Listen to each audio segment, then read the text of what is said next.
Hello everyone and welcome to the School of Serenity.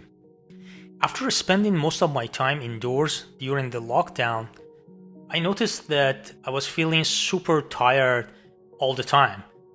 After doing some research, I discovered that one of the reasons could be the indoor air quality in my apartment. I learned a lot about the topic and I have summarized my learnings in this video. I'm going to talk about what causes indoor air pollution, how it impacts our mental health, and what are the ways to reduce indoor air pollution. Researchers have known since the 1970s that high levels of air pollution can harm both cardiovascular and respiratory health, increasing the risk of early death from heart and lung diseases. The effect of air pollution on cognition and mental well-being is also being studied and documented. According to statistics, in the United States, people spend on average 93% of their time indoors, making indoor air quality an important consideration when it comes to mental health. Over the past decade, researchers have found that high levels of indoor air pollution can damage children's cognitive abilities, increase adults' risk of cognition decline, and even contribute to anxiety and depression. What causes indoor air pollution? There are many sources of indoor air pollution. Here are the top 5 categories of potential air pollutants that affect mental health. Number 1, particulate matter. Particulate matter, also called particle pollution, is a term used to describe solid particles and liquid droplets found in the air, including dust, dirt, soot, and smoke. These particles are emitted directly from construction sites, unpaved roads, fields, power plants, industries, and automobiles. Most of particulate matter is generated outdoor, but 25% of outside pollution can still get inside and lower indoor air quality.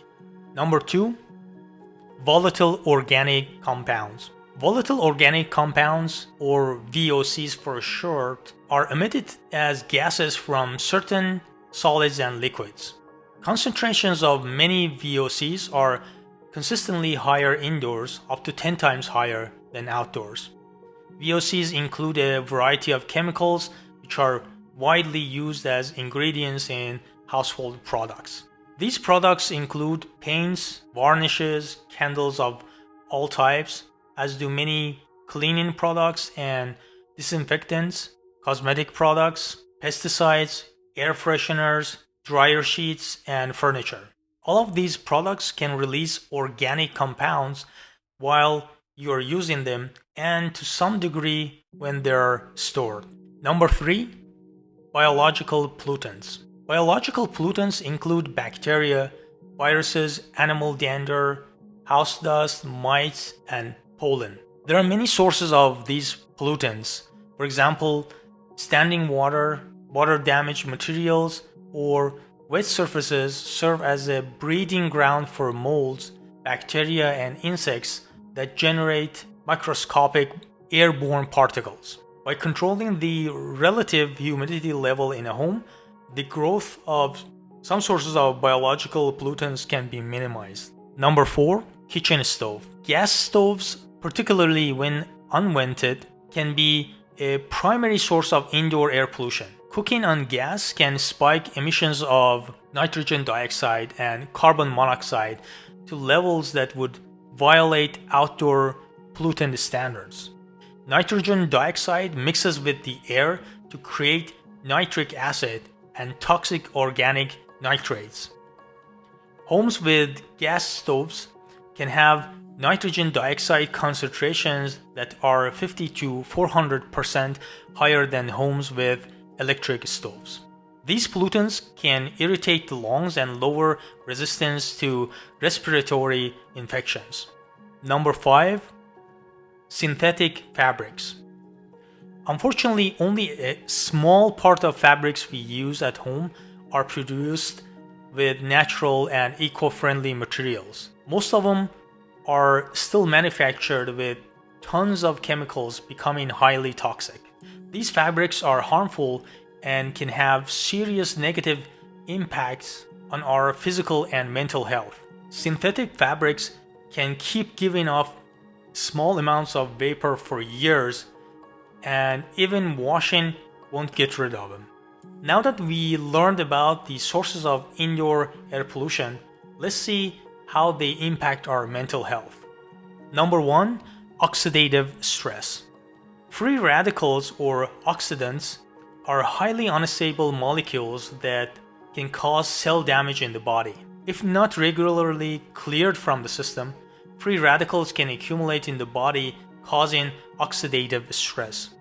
In other words, oxidative stress occurs when there is an imbalance of free radicals within the body. In particular, the brain is considered highly susceptible to this type of stress. Oxidative stress is implicated in several mental disorders, including depression and anxiety disorders. Number 2, chronic inflammation. Chronic inflammation can be exacerbated by air pollution. For instance, particulate matter and nitrogen dioxide have been shown to induce lung and brain inflammation. This is important because inflammation is a known contributor to depression and other mental health outcomes. Scientific studies have also linked higher exposures of particulate matter to inflammation in the central nervous system. Inflammations in the central nervous system can result in more depressed moods and anxiety disorders. Number 3, it affects sleep. Living in a house with high particulate matter not only affects your mood, but it can also affect your sleep. Higher levels of indoor air pollution directly translate to sleep disturbances, and unhealthy sleeping patterns over a long period of time can have lasting effects on your mental well-being. For instance, researchers have found that those living in highly polluted neighborhoods are 60% more likely to have trouble sleeping than those who live in neighborhoods with clean air. How to improve indoor air quality? Here are some simple tips to improve indoor air quality. Number 1, let the fresh air in.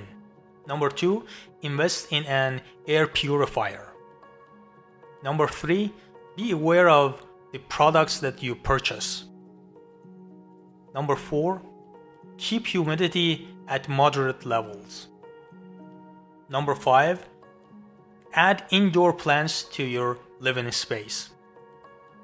Number 6, move to a neighborhood with better air quality. Number 7, turn the vent on when using gas stoves. I hope that you liked this video. If you have any comments or suggestions, please add them in the comment section below. And don't forget to subscribe and like this video and hit the notification bell so that you don't miss any of my future videos. Stay serene, take care, and thank you.